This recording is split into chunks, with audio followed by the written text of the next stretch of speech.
Everyone, ನಾನು ನಿಮ್ಮ ಪ್ರೀತಿಯ ಮಂಡ್ಯ ಹುಡುಗಿ ಚಂಪಾ. ನಾನಿವತ್ತು ಮಸಾಲ ಉಪ್ಪಿಟ್ಟು ಮಾಡ್ತಾ ಇದ್ದೀನಿ.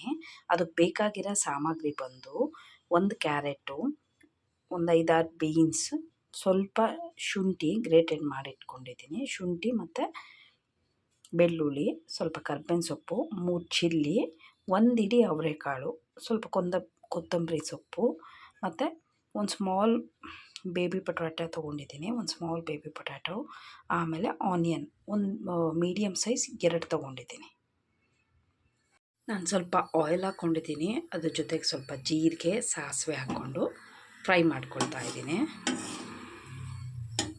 ಸ್ವಲ್ಪ ಕರ್ಬೇವಿನ ಸೊಪ್ಪು ಎಲ್ಲ ಒಟ್ಟಿಗೆ ಹಾಕ್ಕೊಂಡು ಫ್ರೈ ಮಾಡ್ಕೊಳ್ತಾ ಇದ್ದೀನಿ. ಮತ್ತು ಆನಿಯನ್ ಹಾಕ್ತೀನಿ. ಈಗ ಆನಿಯನ್ ಹಾಕ್ಕೊಂಡು ಚೆನ್ನಾಗಿ ಫ್ರೈ ಮಾಡ್ಕೊಳ್ಬೇಕು.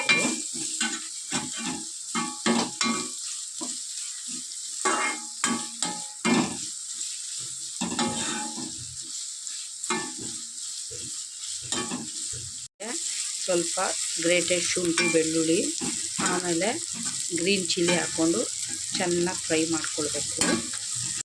ಸಿನ್ಸ್ ನಾವು ಎಲ್ಲ ವೆಜಿಟೇಬಲ್ಸ್ ಹಾಕಿರೋದ್ರಿಂದ ಸ್ವಲ್ಪ ಚೆನ್ನಾಗಿ ಫ್ರೈ ಆಗಬೇಕಂದ್ರೆ ಸಿಮ್ಮಲ್ಲಿಟ್ಟು ಮಿನಿಮಮ್ 10 ಮಿನಿಟ್ಸು ಫ್ರೈ ಮಾಡ್ತಾ ಇರಬೇಕು. ಸೊ ನಿಮಗೆ ಎಲ್ಲ ವೆಜಿಟೇಬಲ್ ಕೂಡ ಚೆನ್ನಾಗೆ ಫ್ರೈ ಆಗಿ ಬೇಯುತ್ತೆ. ಸೊ ಆಮೇಲೆ ನೀವು ನೀರು ಹಾಕಿ ಮತ್ತು ಸ್ವಲ್ಪ ಉಪ್ಪು, ಏನಾರ ಮಸಾಲ ಇಷ್ಟಪಡೋರಾದರೆ ಸ್ವಲ್ಪ ಅರಿಶಿನ ಮತ್ತು ಗರಂ ಮಸಾಲ ಪೌಡರು, ಧನಿಯಾ ಪೌಡರು ಮತ್ತು ಚಿಲ್ಲಿ ಪೌಡರ್ ಇಷ್ಟು ಹಾಕ್ಕೊಂಡು ನೀವು ಸ್ವಲ್ಪ ಕರಿಮೆಣಸಿನ ಪೌಡರು ಹಾಕಿ ಫ್ರೈ ಮಾಡಿಕೊಂಡ್ರೆ ಮಸಾಲ ಉಪ್ಪಿಟ್ಟು ರೆಡಿ ಆಗುತ್ತೆ. ತಿನ್ನೋಕ್ಕಂತೂ ಸಕ್ಕತ್ತಾಗಿರುತ್ತೆ.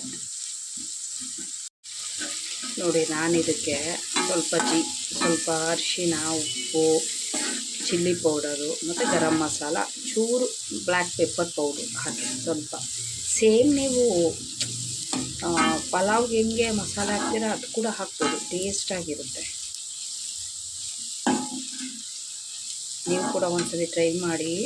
ಬಟ್ ವೆಜಿಟೇಬಲ್ಸ್ನೆಲ್ಲ ಚೆನ್ನಾಗಿ ಫ್ರೈ ಮಾಡಿದರೆ ನಿಮಗೆ ಅವಾಗ ಇನ್ನೂ ಚೆನ್ನಾಗಿ ಅನಿಸುತ್ತೆ. ಸೊ ನೀವು ಫ್ರೈ ಮಾಡೋದ್ರಲ್ಲೇ ಎಲ್ಲ ಕೆಲಸ ಮುಗಿಸೋದ್ರಿಂದ ನಿಮಗೆ ನೀರಲ್ಲಿ ಬೇಯೋಕ್ಕೆ ಅಷ್ಟೊಂದು ಸಮಯ ತಗೊಳ್ಳಲ್ಲ. ಈ ಥರ ಮಾಡೋದ್ರಿಂದ ಈವನ್ ಉಪ್ಪಿಟ್ಟು ಕೂಡ ತಿಂದೇ ಇರೋರು ಕೂಡ ಉಪ್ಪಿಟ್ಟು ತಿಂತಾರೆ, ಮಸಾಲೆ ಉಪ್ಪಿಟ್ಟನ್ನ.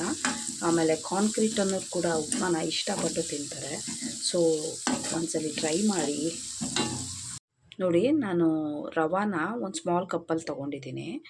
ಸೊ ಯಾವಾಗಲೂ 1:2 ನೀರು ಹಾಕ್ತೀವಿ. ಬಟ್ ಈ ಕೇಸಲ್ಲಿ ಆಲ್ಮೋಸ್ಟ್ ವೆಜಿಟೇಬಲ್ ಇರೋದ್ರಿಂದ 1:3 ತೊಗೊಳ್ತೀನಿ. ಬಿಕಾಸ್ ಈವನ್ ವೆಜಿಟೇಬಲ್ ಕೂಡ ವಾಟರ್ ತುಂಬ ಎಳ್ಕೊಳ್ಳುತ್ತೆ, ಅದಕ್ಕೋಸ್ಕರ. ಸೊ ಇದೆಲ್ಲ ಮಾಡಿ ಚೆನ್ನಾಗಿ ಮಿಕ್ಸ್ ಮಾಡಿ ಸಿಮ್ಮಲ್ಲಿ ಇಟ್ಬಿಡಿ. ಸೊ ಚೆನ್ನಾಗಿ ನೀರು ಕುದಿ ಬರೋ ತನಕ ವೆಯ್ಟ್ ಮಾಡಬೇಕು. ನೀರು ಚೆನ್ನಾಗಿ ಕುದ್ದಿತ್ತು. ಸೊ ಅದಕ್ಕೆ ಇವಾಗ ನಾನು ರವೆ ಹಾಕಿ ಚೆನ್ನಾಗಿ ಮಿಕ್ಸ್ ಮಾಡಿ ಸಿಮ್ಮಲ್ಲಿ ಒಂದು 10 ಮಿನಿಟ್ಸ್ ಲಿಡ್ನ ಕ್ಲೋಸ್ ಮಾಡಿ ಬಿಟ್ಬಿಡ್ತೀನಿ. ಮಸಾಲ ಉಪ್ಪಿಟ್ಟು ರೆಡಿ ಆಯಿತು. ಬನ್ನಿ ಸರಿಯಾಗಿ ಬಾರ್ಸೋಣ. ಸಖತ್ತಾಗಿದೆ. ಲಾಸ್ಟಲ್ಲಿ ಗೀ ಹಾಕಿ ಗಾರ್ನಿಷ್ ಮಾಡಿ ಬಿಸಿ ಮಸಾಲೆ ಉಪ್ಪಿಟ್ಟು ರೆಡಿ ಆಯಿತು. ಬನ್ನಿ ಟೇಸ್ಟ್ ಮಾಡೋಣ. ನೀವು ಕೂಡ ಟೇಸ್ಟ್ ಮಾಡಿ ಹೇಗಿದೆ ಅಂತ ಕಮೆಂಟ್ ಮಾಡಿ ತಿಳಿಸಿ. Stay tune. ಬಾಯ್.